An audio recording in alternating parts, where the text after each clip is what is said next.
कुर्सी। अरे ओ भाई लोगों, अंदर 2-3 कुर्सियां और हैं। 24 कुर्सियां।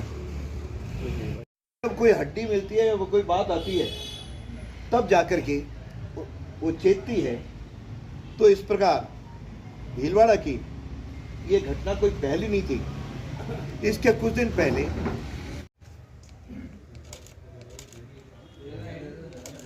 कल करनी थी हालांकि, लेकिन फिर कल मेरे को फुर्सत, आप लोग भी व्यस्त हैं, तो आज तो एक एपिसोड जुड़ गया होगा ना उसको।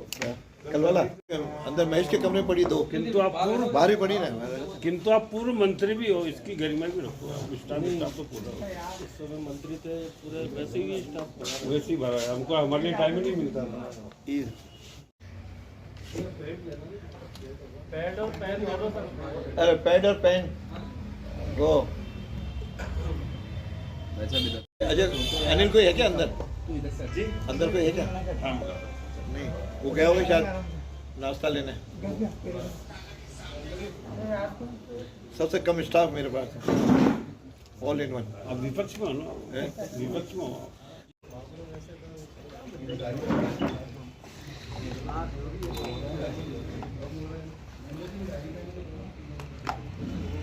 और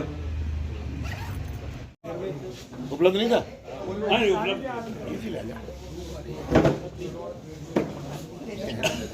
अपन, बहुत इजी गोइंग।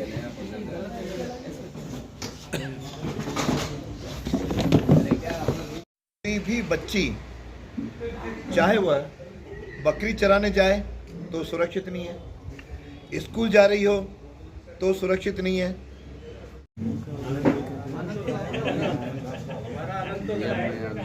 घायल हो गया। यानी उसको ऐसी उम्मीद नहीं थी कि जवाब मिलेगी। जी सर, किस तरह की भीलवाड़ा कर रहे हैं और क्या मुद्दा? राजस्थान इस समय रेपिस्तान बनता हुआ दिखाई दे रहा है। प्रतिदिन 17 से 20 दुष्कर्म की घटनाएं हुई हैं। मैं समझता हूं इससे पूरा राजस्थान कलंकित हो रहा है। कल जो भीलवाड़ा के अंदर जो घटना घटी है कोटड़ी थाने में, उसमें एक 14 वर्षीय नाबालिग को अपहरण कर सामूहिक बलात्कार किया और बलात्कार के बाद भट्टी में जिस तरह से जला दिया, मैं समझता हूँ ये घटना निर्भया कांड से भी एक बहुत ही अति है, भयंकर है, उसको भी मात दे रही है।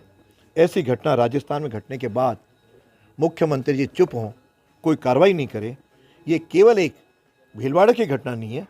भीलवाड़ा में इसके पहले ही 1-1.5 महीने पहले 8 मई में 6 वर्ष की बालिका जो केवल रात्रि को झोंपड़ी से अपनी लघु शंका करने के लिए बाहर आती है, उसका अपहरण करके उसके साथ बलात्कार किया जाता है। और डूंगरपुर में 15 वर्षीय छात्रा को जो स्कूल जा रही है उसके साथ किया जाता है। तो न तो स्कूल सुरक्षित है, न रात को उठ करके लघु शंका के लिए जाना सुरक्षित होगा। एक बकरी चराने के लिए यदि एक बच्ची जाती है बूंदी के अंदर, उसका भी अपहरण करके किया जाता है।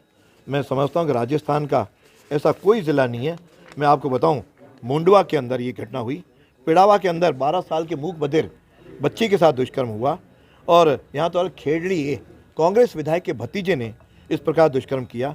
चोमू में दुष्घटना हुई, हनुमानगढ़ में इस प्रकार की दुर्घटना हुई, अजमेर के आदर्श नगर में भी युवती से दुष्कर्म हुआ, ब्यावर में महिला के साथ दुष्कर्म हुआ, श्री गंगानगर में युवती को ब्लैकमेल करके और उसका फ़ोटो वायरल किया।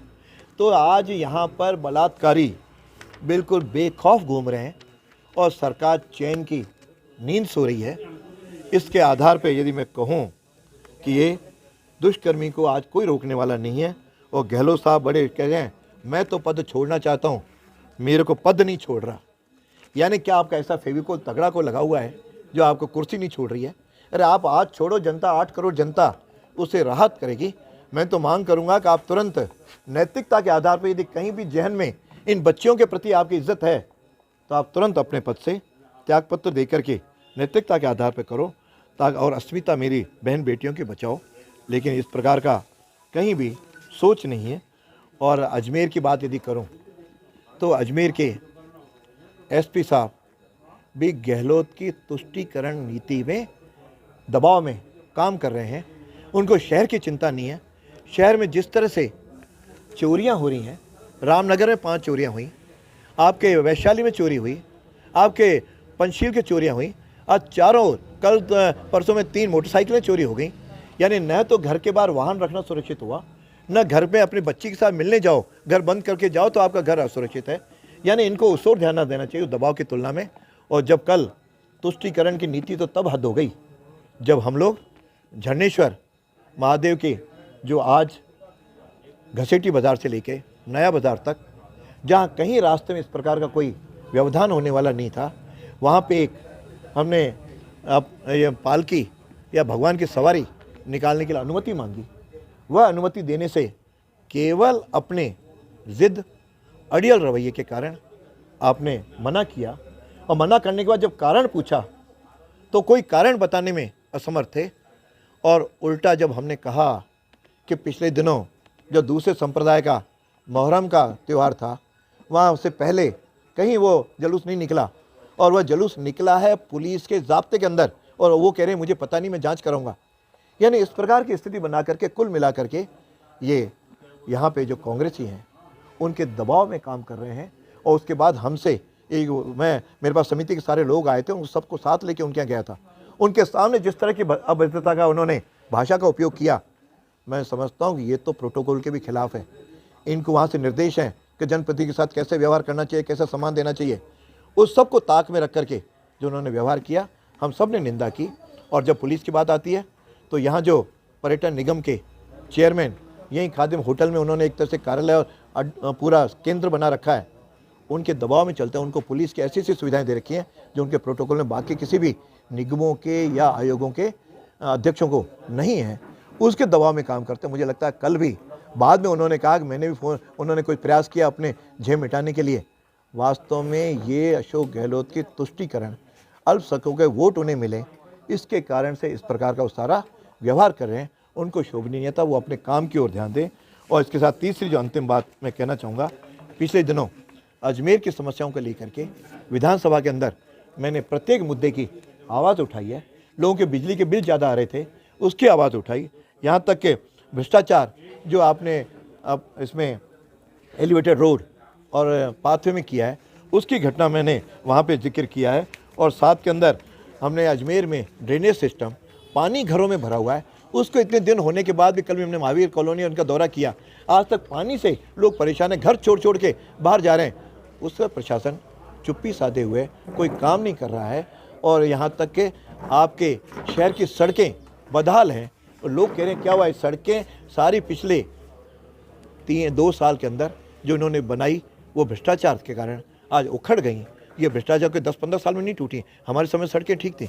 पानी की बात करते हैं, पानी भी आकर के इनके आक्रमण और नकारा जो अफसर है वो पानी नहीं दे रहे हैं। 18 के अंदर हम लोग आराम से 48 घंटे में 20 फुट खाली होने के बावजूद पानी दे रहे थे, और आज 20 फुट भरा हुआ है।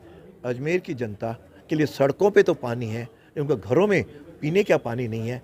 इस प्रकार की दयनीय स्थिति जो बनी है, इसका जिम्मेदार पिछले 4 साल का अशोक गहलोत सरकार है। अतः मैं आपके माध्यम से मांग करता हूँ ये सरकार नैतिकता के आधार पर इस्तीफा दे। और यहाँ के अधिकारियों को भी आग्रह करूँगा कि वे किसी भी सरकार के या नेता के, राजनीतिक केंद्र के या अपने सरकारी जो राज्य सरकार के दबाव में काम न करें। सरकारें तो आती हैं और जाती हैं, और निष्पक्षता से काम करिए, नहीं तो सरकार आने के बाद आप सबके जिस प्रकार से आप व्यवहार कर रहे हो, जिस प्रकार कर रहे हो, इसके हम समीक्षा करके उचित कदम उठाएंगे।